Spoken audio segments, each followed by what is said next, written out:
मेरे YouTube channel रियाज Bloch official को subscribe करें। बिस्मिल्लाहिर्रहमानिर्रहीम। अस्सलाम वालेकुम नाज़रीन, आप देख रहे हैं मेरा YouTube ऑफिशियल चैनल और मैं हूं रियाज बलोच। आज मैं एक ऐसी कहानी आपको बताने जा रहा हूं जो सबके इल्म में तो है लेकिन कोई बोलता नहीं। बस खामोशी से वक्त है वो गुजरता जा रहा है। हमारे पास कुछ नेशनल खबरें भी हैं, सियासी खबरें भी हैं, लेकिन सबसे पहले हम बात करेंगे पाकिस्तान में सबसे बड़ी तारीखी लूट मार की। और वो कौन सी है? वो है मोबाइल इंटरनेट कंपनियां और मोबाइल सेलुलर कंपनियां। अब ये हो रहा था, कई सालों से ये होता चला आ रहा है। कभी आवाज दुरुस्त नहीं है, पैकेज लगवा लेते हैं, पैकेजेस के रेट बढ़ गए हैं, कटौतियां बहुत हो रही हैं, कॉल नहीं होती, इंटरनेट सही नहीं चलता, इंटरनेट की स्पीड ठीक नहीं आती, पैसे पूरे पूरे ले रहे हैं, अरबों रुपए ये लोग कमा रहे हैं। अब मैं आपको एक और इंकशाफ करने जा रहा हूं। वैसे तो ये इंकशाफ कोई नया नहीं है, बहुत पुराना है। पहले की भी मैं आपको इंशाल्लाह बात बताऊंगा, आज से कई दहाइयों पहले की, जब ये यहां पर मोबाइल सर्विस शुरू हुई थी, उस वक्त की भी मैं आपको बात बताऊंगा और अब की भी। अब हुआ ये है कि पिछले दिनों कुछ माह कबल इजी पैसा जो था, जो टेलीनॉर कंपनी का था, उसमें कई लोगों के, हजारों लोगों के अकाउंट जो है वो फ्रीज हो गए, उड़ गए। उनके करोड़ों रुपए, मैं मुहतात अंदाजे से कह रहा हूं, वैसे अरबों में भी ये हो सकते हैं, करोड़ों रुपए उनके जाया हो गए और उनकी कोई सुनवाई नहीं। ना एफआईए ने कोई उस पर कदम उठाया, ना नैब ने उसमें कदम उठाया, ना कोई और इदारा, ना पीटीए, किसी ने नहीं। अब जैज कैश ने नया ड्रामा शुरू कर दिया, मेरे साथ भी हो चुका है। मैंने आज तक कभी जैज कैश से जो है कोई लोन नहीं लिया, सिवाय इसके कि 2 साल कबल जब मेरा मोबाइल जेब तराशी की वजह से चोरी हुआ था, तो उस वक्त जो चोर थे उन्होंने मेरा जैज कैश इस्तेमाल करके जो मेरे जैज कैश में रकम थी वो भी ट्रांसफर की। उसके अलावा उन्होंने 2100 रुपए का लोन भी ले लिया, वो मैंने फिर बाद में पे किया। अब मोबाइल मेरे हाथ में है और कोड भी मेरे पास है, लेकिन उसमें से अचानक मुझे मैसेज आता है, ये आप स्क्रीन पे देख लें, कि आपका जो है हमने 547 रुपए जो है लो अपने काट लिए लोन के। भाई कौन से लोन के?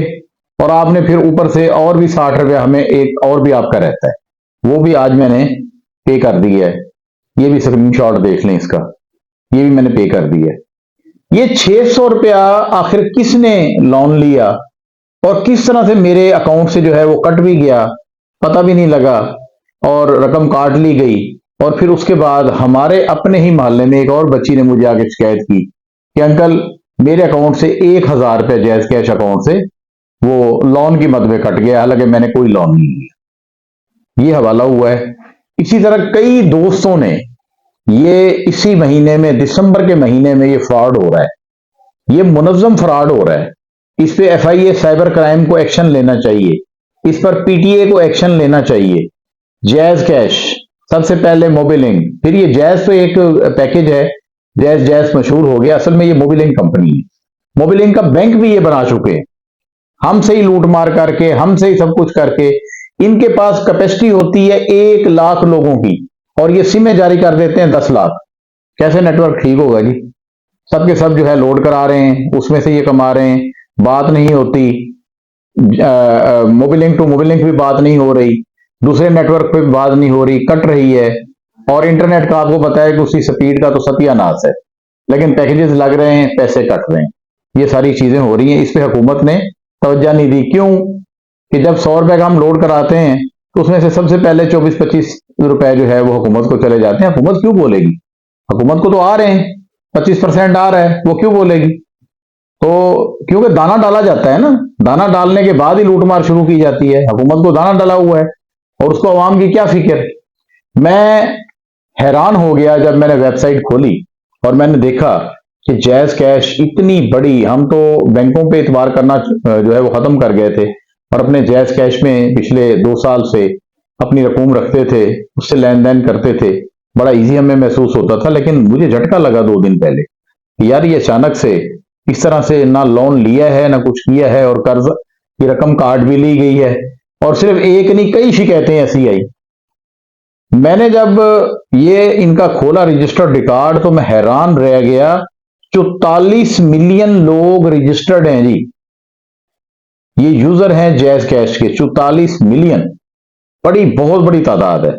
और उसके बाद 2,45,000 रजिस्टर्ड इनके एजेंट हैं, और 3,50,000 जो है बिजनेस के अकाउंट है इनके रजिस्टर्ड जो हैं। इतनी बड़ी तादाद, और आप ये यकीन जाने ये तो 500-600, मेरा एक छोटा सा अकाउंट था इसमें से कटे हैं। पता नहीं लोग जो चेक नहीं करते, जो बैलेंस नहीं रखते अपना, इतना ज्यादा जो है उस पर तवज्जो नहीं देते, उनके कितने कितने कटे होंगे और ये रकम कितनी जाके बड़ी बनती होगी। चाहिए पीटीए को कि इस पर एक्शन ले। मैं मुद्दई बनने को तैयार हूं, मैं एप्लीकेशन देने को तैयार हूं। मेरा नंबर है 030067282446। इस नंबर से आप तहकीकात कर ले पीटीए। मैं ये इनको जैज कैश लोन वालों को, जैज कैश ऐप वालों को, जैज कैश वालों को ये चैलेंज करता हूं कि वो एक दफा उनकी ऑफर आती है कि आपको हम 6,000 रुपया लोन देते हैं, हम आपको 5,000 लोन देते हैं, 1,000 रुपया लोन देते हैं, आप ले लें। नहीं लिया हमने आज तक। कोई एक हमारी दिखा दें कि हमने लोन कभी इनसे लिया हो। ये लोन काटा क्यों इन्होंने जब हमने लोन लिया ही नहीं। तो 44 मिलियन रजिस्टर्ड लोग आप पर पाकिस्तान में एतमाद कर रहे हैं, और आप उनके एतमाद को ये ठेस पहुंचा रहे हैं। यहां पर नहीं रुक रही कहानी, मैं आगे आगे चलता हूं। इजी पैसे का मैं आपको पहले बता चुका हूं, कुछ नहीं हुआ। लोगों को करोड़ों अरबों रुपए डूब गए। हुकूमत को क्या, कुछ भी नहीं। हुकूमत तो आपस में लगी हुई है, सियासी कशमकश लगी हुई है, मुज़ाकरात हो रहे हैं, गोलियां चल रही हैं, बंदे आ रहे हैं, जा रहे हैं, एहतजाज हो रहा है, नहीं चलने देंगे, नहीं बैठने देंगे, चलेंगे, अंदर कर देंगे, बाहर कर देंगे। ये सिस्टम है। ये तो कई दहाइयों से हमारे मुल्क में ये सियासी गहमा गहमी और सिस्टम चला आ रहा है। और मरता कौन है? कारकुन। इनके तो कोई अपने किसी बड़े सियासतदान के, किसी बड़े लीडर का ना कोई बेटा मरा, ना कोई, चलो हम शहीद कह देते हैं, ना कोई इनका बेटा शहीद हुआ, ना इनका कोई भाई शहीद हुआ। मरता तो आम कारकुन है ना। अब पीटीए खामोश है। ये 1998 की मैं आपको बात कर रहा हूं। मैं इस्लामाबाद में था तो उस वक्त मोबिलिंग बड़ा अरूज पे था, पाक्टल भी था उस वक्त, इंस्टा भी था, उसके अलावा जो है ये यूफोन भी नया नया आया था। तो ये मोबिलिंग के एक वहां पर ब्रांच के एक कैशियर था, उसके पास हम जाके बैठते थे वहां इस्लामाबाद में बिलू एरिया में। तो वो कहता था कि यार मैं तो अपने सारे रिश्तेदारों को जो है ना बैलेंस फ्री देता हूं, 2-2, 3-3, 4-4। उस वक्त 24 रुपए फी मिनट कॉल, इनकमिंग भी और आउटगोइंग भी 24 रुपए कटते थे। अगर हम कॉल सुन रहे हैं तो भी 24 रुपए मिनट कटता था, कॉल कर रहे हैं तो भी 24 रुपए मिनट कटता था उन दिनों में। वो कहता था, उस बंदे ने, हमें जो मुलाजिम था उसने मुझे बताया, रियाज साहब हमने लोगों से रुपये या सैकड़ों नहीं उठाने, उनके बैलेंस में से, उनके उसमें से हमने पैसे उठाने, 80 पैसे, 90 पैसे, इतने इस किस्म के, और इतने लाख हमारे अकाउंट चल रहे हैं। तो आप ये सोचें कि कितने लाख हमें इकट्ठे हो जाते हैं ये पैसे उठा के। तो ये तो सैकड़ों में है। 700 मेरा गया है, 1,000 एक और बच्ची का गया है, 3-4 और शिकायतें आई हैं, और 44 मिलियन रजिस्टर्ड लोग हैं। ये चेक तो करें दिसंबर के महीने में कितना लोन गया, कितनी लोगों की शिकायत हैं। अगर आप इस पे तहकीकात करें, नैब इस पे तहकीकात करें, तो यकीन जाने ये जैज कैश वाले जो है ये इनको पैसे भरने पड़ेंगे और इनको मुकदमात का भी सामना करना पड़ेगा। ये मैंने एक चीज बता दी है और इसके लिए मैं मुद्दई बनने को भी तैयार हूं। अब हमारे पास एक इसी फ्रॉड के हवाले से अगला जो हमारा हिस्सा है खबर का, वो भी इसी मुनज़्ज़म फ्रॉड के हवाले से है। Benazir income support programme, BISP। क्या बात है जी, गरीबों के लिए शुरू हुआ, बिल्कुल गरीबों के लिए शुरू हुआ, कोई शक नहीं है। पानी बारिश का जब ऊपर से आता है तो बिल्कुल साफ होता है, नीचे आके गदला होता है। और नीचे ये गदला क्यों हो रहा है? खसूसी तौर पर जनूबी पंजाब में, मैं आपको बता दूं, पहले ये HBL कॉन्टैक्ट के जरिए इनकी डिवाइसेस थी, लूट मार हुई, खूब लूट मार हुई, और इनके मैनेजर, इनके एरिया मैनेजर, इनके एजेंट, इनके जो डिवाइस मशीनें रखने वाले करोड़पति बन गए। क्यों बन गए? इन्होंने प्लास्टिक के अंगूठे बना लिए थे 2 नंबर। और ये कहां से रिकॉर्ड उन्होंने लिया? नादरा से। तो बड़ा महफूज कहलाता है जी। अब जो आप रिकॉर्ड ले लें, मिनट लगेंगे, पैसे तो पैसा फेंक तमाशा देख, वो उन्होंने ले लिया। और अब उन्होंने ये वहां से कॉन्ट्रैक्ट खत्म करके अब मोबिलिंक के साथ शुरू कर दिया है। जब मोबिलिंक के साथ शुरू हुआ है तो डिवाइस देते वक्त मोबिलिंक के जो फ्रेंचाइजी थे उन्होंने जो लूट मार की है उसकी मिसाल जो है कहीं नहीं मिलती। उन्होंने सिक्योरिटी के नाम पर 1 से 2 लाख रुपए लिए, उसके अलावा चट्टी वो भी 2 लाख रुपए के करीब फी कस डिवाइस से चट्टी। और जो बंदा चट्टी दे के आता है आपको पता है वो नौकरी ले या डिवाइस ले, उसने तो फिर आगे से लूटमार करनी है। कम से कम 500 रुपए और 2000 रुपए तक फी खातून कटौती जो है ये लोग करते हैं, हर किस्त पे करते हैं। और बेईमानियां होती हैं, ये लॉक तोड़ देते हैं, उस जगह का जहां पे इन्होंने बैठना होता है वो लोकेशन तोड़ देते हैं और जगहों पे जाकर पैसे निकालते हैं। और यकीन जाने मैंने अपने शहर में बैठकर डेरा गाजी खान, राजनपुर, इन लोगों को, इन औरतों को वहां से वैगने बसें भर भर के यहाँ आते और पैसे लेते हुए देखा है। वो क्यों? उनका तय होता है, एक एजेंट होता है उनके साथ, वो तय करके आता है, आपको लाइन में नहीं लगना पड़ेगा, ऐसे पैसे मिल जाएंगे और ऐसे ही पैसे मिल जाते हैं। और ये जो लूटमार अब मोबिलिंक वालों ने, फ्रेंचाइजी ने की है, ये भी एक तारीख रकम हुई है। और अब भी जिला रहीम यार खान में, राजनपुर में, डेरा गाजी खान में, ये मैं Multan FIA Multan zone, FIA Bahawalpur circle, इन सब को, ये डायरेक्टर FIA मुल्तान को मैं मुखातब करके कह रहा हूं कि आपके जनूबी पंजाब में, आपके 15 अजला में ये लूटमार हो रही है और जाली मोम वाले अंगूठे जो है, जिसे मोम वाली रबड़ वाली मोहर बनती है, वो अंगूठे बनाकर उसके जरिए डिवाइसों पर लगाकर ये पूरी की पूरी पेमेंट जो है निकाली जा रही है। और नए सर्वे हुए नहीं, इसलिए पता नहीं लगता, हजारों खवातीन बल्कि लाखों खवातीन उनकी वफात हो गई है, बूढ़ी थी वो बेचारी, उनके पैसे अब तक निकल रहे हैं। और कौन निकाल रहा है? ये माफिया निकाल रहा है। और इसमें कहीं ना कहीं नादरा वाले भी मिले हुए हैं, बेनजीर इनकम सपोर्ट प्रोग्राम वाले भी मिले हुए हैं, और ये फ्रेंचाइजी जो हैं, जो डिवाइसेस देते हैं, वो भी मिले हुए हैं। और एजेंट तो हैं ही हैं, उन्होंने तो आत्म मचाई रखी है, उनकी आकबत भी खुआर है। मेरे पास अगली खबर जो है नाजरीन, वो इमरान खान साहब के हवाले से है। बैरिस्टर गोहर साहब का बयान है मेरे पास।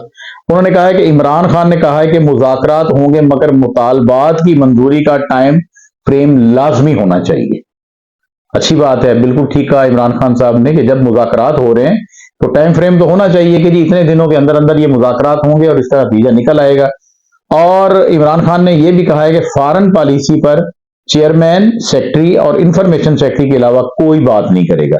ये 3 ओहदे उन्होंने मेंशन कर दिए। और अब हमें ये पता लगा है कि 2 जनवरी को तहरीरी तौर पर पाकिस्तान तहरीक इंसाफ की जो कमेटी है वो मुतालबात जो है हुकूमती कमेटी के सामने अपनी रखेगी। उसमें सबसे पहला मुतालबा बानी चेयरमैन इमरान खान की रिहाई और उसके अलावा जितने सियासी लोग कैद हैं उनकी रिहाई है।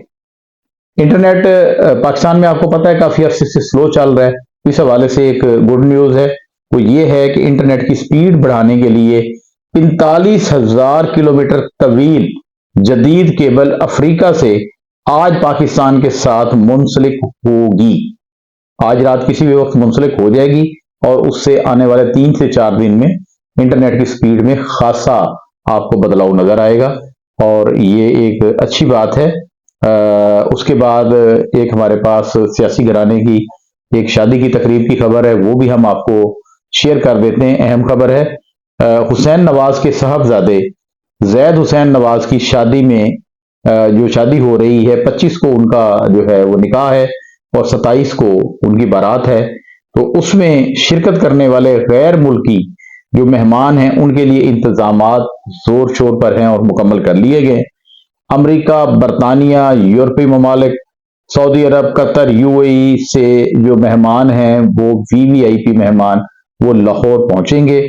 मियां मोहम्मद नवाज शरीफ की छोटी साहबजादी जो हैं, मरियम नवाज की बहन जो हैं अस्मा नवाज, ये भी दुबई से लाहौर पहुंच चुकी हैं और शरीफ फैमिली मुकम्मल की मुकम्मल जो है वो लाहौर में पहुंच चुकी है। सिक्योरिटी के इंतहाई सख्त इंतजाम न सिर्फ शरीफ फैमिली के लिए बल्कि बाहर से जो आने वाले मेहमान हैं उनके लिए भी पंजाब पुलिस को टास्क दे दिए गए हैं, उन पर जो है वो सख्त सिक्योरिटी होगी। ये निकाह जो है मैंने आपको बताया कि 25 दिसंबर को होगा, जिसमें 500 मेहमानों को इनवाइट किया गया है। उसके अलावा 700 अफराद को इनवाइट किया गया है 27 दिसंबर को ये जो है जैद हुसैन नवाज साहब ये दुल्हा बनेंगे। ये हमारे पास खबर थी। अब उसके बाद ना बोलने वाले भी पत्थर भी बोल पड़े। मेरी मुराद जो है साबिक सदर इस्लामी जमहूरिया पाकिस्तान आरिफ इल्वी साहब से है। आरिफ इल्वी साहब का आज एक कड़ाकेदार बयान आया है, बड़े अरसे के बाद वो बोले हैं। आरिफ इल्वी साहब फरमाते हैं कि सियासत में हिस्सा लेने वाले तमाम फौजी अफसरान के खिलाफ तहकीकात होनी चाहिए। आरिफ इल्वी साहब ने अपने दौर में जब वो खुद प्रेसिडेंट थे उस वक्त उन्होंने कोई ऐसी तहकीकात नहीं की। अब वो कह रहे हैं कि तमाम फौजी अफसरान के खिलाफ तहकीकात होनी चाहिए जो सियासत में हिस्सा लेते हैं। उसके बाद उन्होंने कहा जी मुज़ाकरात करें, हुकूमत से नहीं, मुक़्तदर लोगों से मुज़ाकरात होने चाहिए। ये तो खैर उन्होंने बड़ी अच्छी समझदारी वाली बात की है। उन्होंने कहा मुल्क को अरबों रुपए का नुकसान हो रहा है, इस ऐसी हरकतें करेंगे तो दुनिया मजम्मत करेगी। मतलब वो इमरान खान के हवाले से बात कर रहे हैं। इनका कहना था कि 70 अरब डॉलर की इन्वेस्टमेंट इस हुक्मरानों ने कही थी कि आएगी, वो कहां है? वो तो नहीं आई। और वो किधर है? नहीं है। उन्होंने कहा जी मुल्क की अदलिया को तबाह कर दिया गया है, इमरान को अंदर करने के लिए मुल्क को तबाह किया गया है, और स्मगलिंग जो है वो जोर पर है, वो नहीं रुक सकी, और हर इदारा जो है वो पैसा बना रहा है और करप्शन कर रहा है। ये साबिक सदर आरिफ इल्वी साहब का बयान हमने आपको बताया। अब एक आखिरी खबर हम इंटरनेशनल हवाले से आपको जो है उससे आगाह करते हैं।